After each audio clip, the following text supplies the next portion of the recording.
Welcome back. Now, just as we manage the page structure with rows, we can also manage it with columns.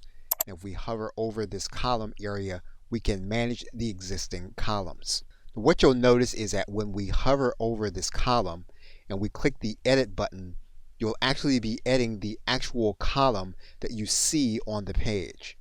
So for example, if we click the full column button, you're going to see a menu come up and you'll then be able to edit the settings. You'll have all of the same settings that were available inside of the row area. If we go to the advanced settings, we can change the styles and we can also change the animation just as we can change them in other elements, and you'll also see an additional element associated with the column area.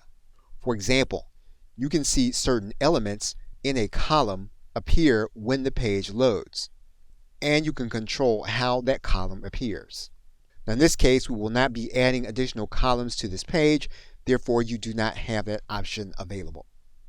Once you have completed your options, you can then click Save. Okay, so with that, thanks, and I will see you in another video.